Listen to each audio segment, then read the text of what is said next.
Hey, good afternoon, good morning, good evening, everybody. It's BDF44 coming at you with another video. So, today I want to talk about relationship stuff. I am not in a relationship, single, happy to be that way. I haven't been in a relationship in quite a while, so I'm not an expert or pretend to be. But I have a little bit of experience.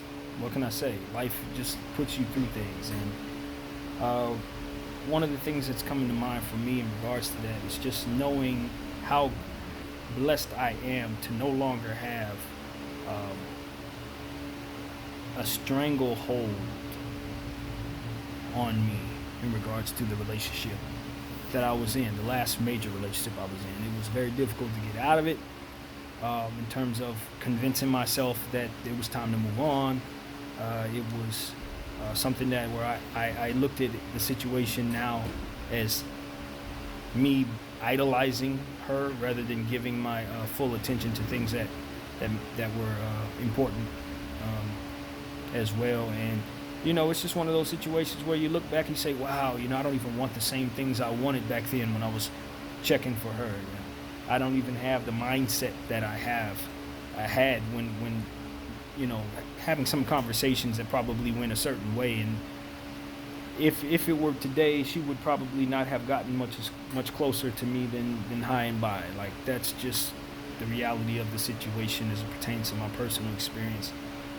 But it was difficult to get out of it. Nevertheless, when you have so much belief in a relationship or in a person or in a love, however you word it, and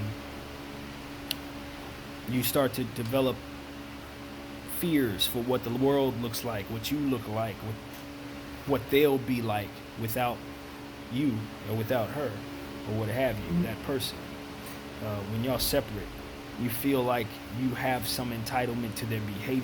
You feel like you have some say so to what they do. You want to trust them. Maybe you're able to trust them, maybe you're not, but the fact that that is necessary becomes a bit of a strain as well. I find relationships to be fruitful if done correctly, and correctly means if you guys can agree to disagree a lot of the time, and not argue, not raise your voice, not get into physical altercations. If you can agree to a compromise, to grow, pay attention to one another, listen to one another, be empathetic to one another, be unselfish with one another, share with one another. When the money is tight, be patient with one another if it ever comes about that way, or if things get financially frustrating. That can be a great deterrent to happiness. Other people's influences, exes coming into the equation, friends, best friends coming into the equation, whether or not person can control their own temptation levels and lust levels and things of that nature. It's a lot of stuff that goes into it, and when you're in a relationship where the person that you're with is bringing about angst in your life, negative energy, it can make it even worse. And that's something that I dealt with. My ex and myself give off different vibes. She's a giver of negative energy. That's how I look at it. She can be sweet. You can laugh with her. You can, have conversations with her that are lighthearted. But when you sit down and you really absorb what it is she has to say, 9 out of 10 times toward myself, it's be filled with negativity or resentment or some type of issue. And the thing is, a lot of that has to do with the specifics of our history, I would imagine. But some of that just has to do with the person that she is. And for myself, I'm looking to feed off of good energy. I'm looking to feed off of happy people's energy, hope. That kind of thing. I feed off of that. When people are hopeful and positive and all of that, I'm at my best. I give them my best too.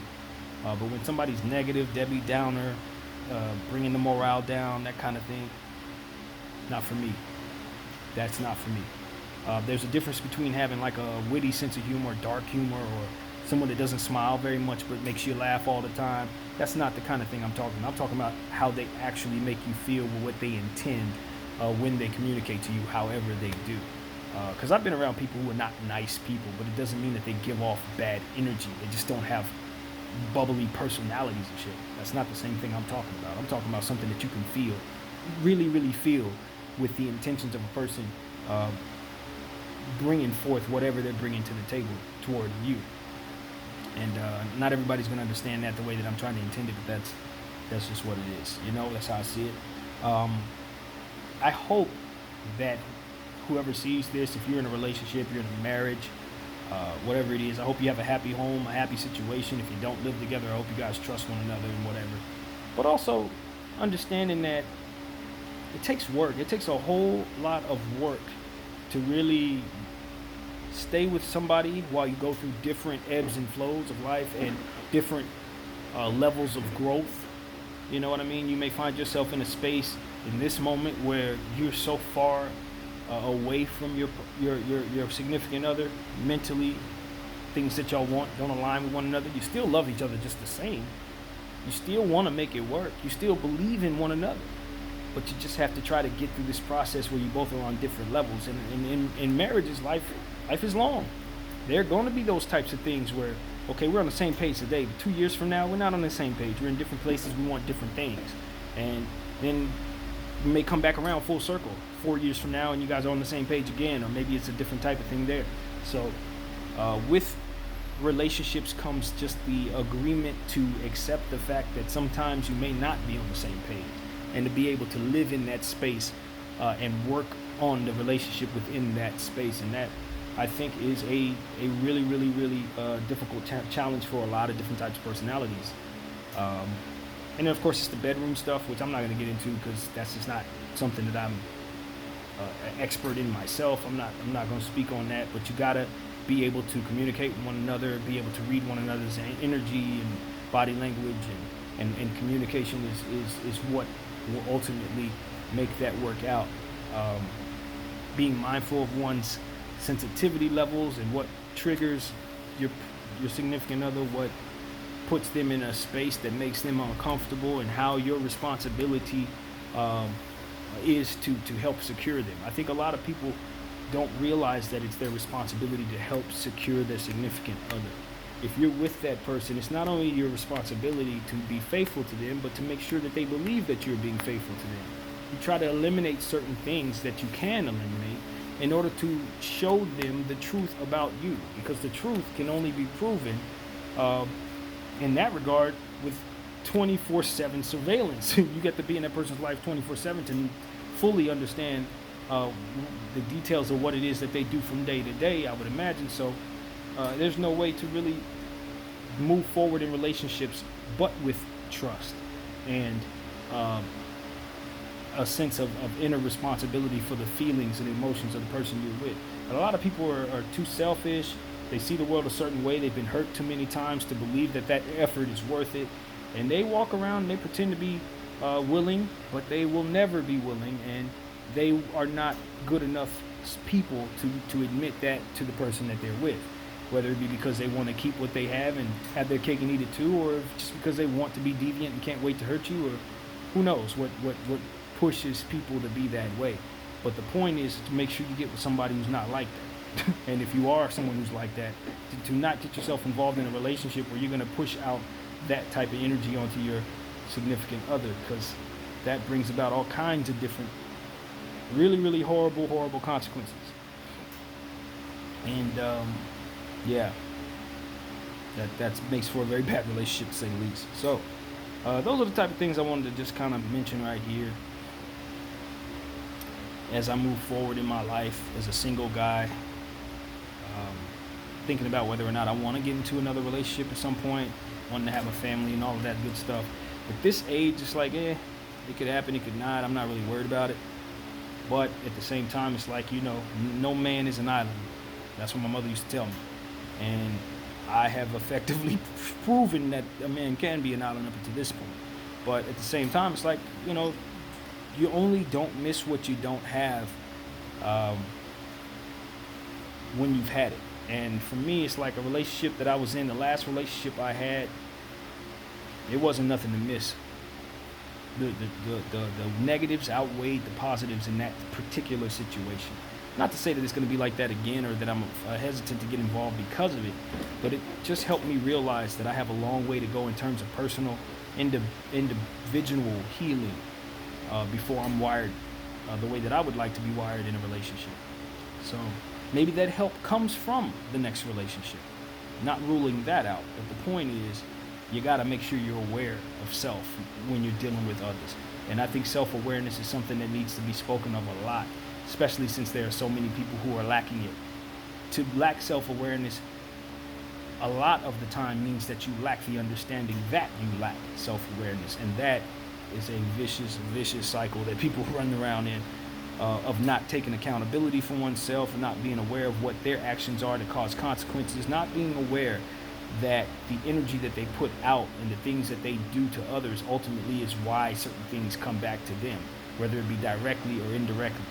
And when you start to be self-aware, then you see the fruit in holding yourself accountable. Then you can pick better mates, you can find yourself with better people, you can find yourself being a better person, and you start to find the strength to do the things necessary to make the relationship work, like being forgiving and being disciplined in your actions away from your significant other. So rushing into things a lot of times is bad. I've seen people make it work up until this point, when they've gotten married quickly or got into a relationship really fast and moved in together with one another really fast. It does work out for some, but for a lot of people, in my experiences of seeing people live their lives, rushing into stuff is usually a bad decision. Taking your time to get to know somebody, taking your time before you give them an opportunity to become close to your children, that's a really big deal as well for single parents. I happen to not be one, but I grew up in a single parent household, and my mom was extremely protective of me as it pertained to men coming into her life. I think a lot of that had to do with her own personal thing and how she equated the world and how she equated herself. But at the same time, it was like I appreciated it because it not only gave me one-on-one with my mother, but it also kept certain elements away from the household that could have been very bad for both of us. Or very good in some cases, but being overly cautious, or effectively cautious, I should say, does prevent a lot of negative energy and negative actions that could happen. And when it comes to being a parent, that should come first if you're any good at it. That should come first if you're doing it right. And certain things have to be sacrificed, and maybe that means you don't end up with that guy because that guy is bad for the kid. He may be good for you in your mind, but anything that's good for you should be good for your child if you're a good parent. So there is that. So yeah, man, that's a couple things I have on my mind, man. I hope some of this stuff can kind of spark some real in-depth conversations in your own world. If you're on the fence about whether or not you want to date somebody, trying to figure out if somebody is right to date, you got to know yourself. That self-awareness part is so important. I think a lot of what we attract in this world comes from things that we either want really badly or subconsciously long for whatever reason.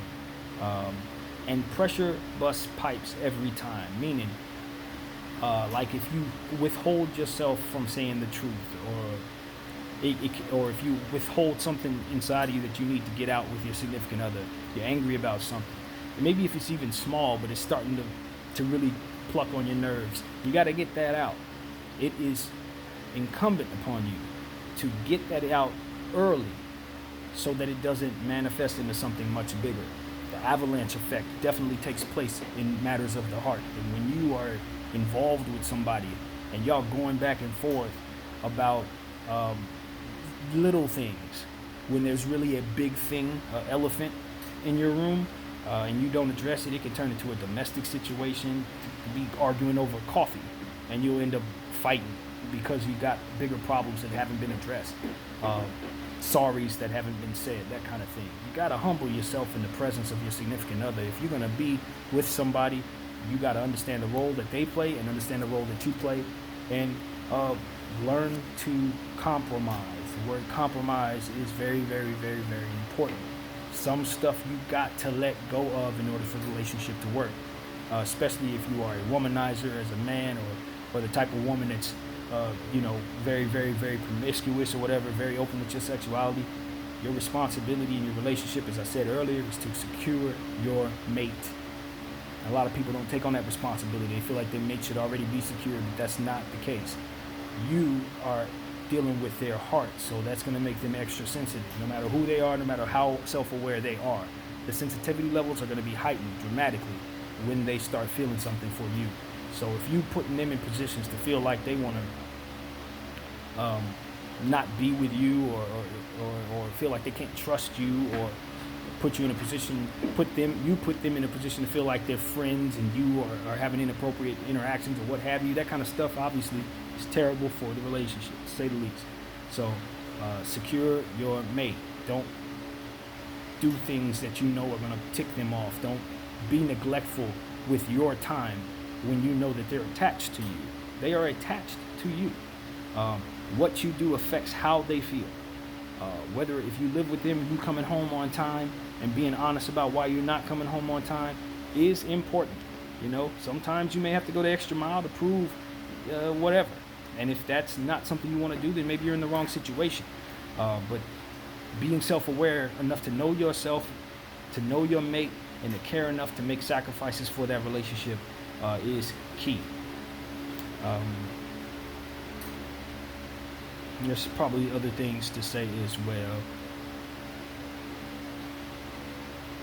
Yeah, I think I'll leave it at that. It's probably more, but I'm satisfied with that. Hope everybody's enjoying their day. Good luck to you in whatever it is that you're involved in, your relationships, your interactions.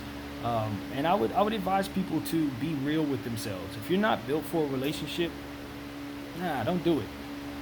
Sure, you can get away with a lot. Sure, you may be able to do it for a long time. But this is the only life you get. And whatever you leave behind with the people closest to you is going to be the legacy that you leave behind. All of your exes that live with you, all the people that were close to you, they're the ones that's going to tell your story when you're gone. So if you have respect for your legacy in other areas, make sure you remember to have respect for your legacy in the matters of the heart. And just be very, very careful not to think of yourself only, because you're involved in something that requires care for both you and the other person. EDF44 here. Thanks for watching. I'm out.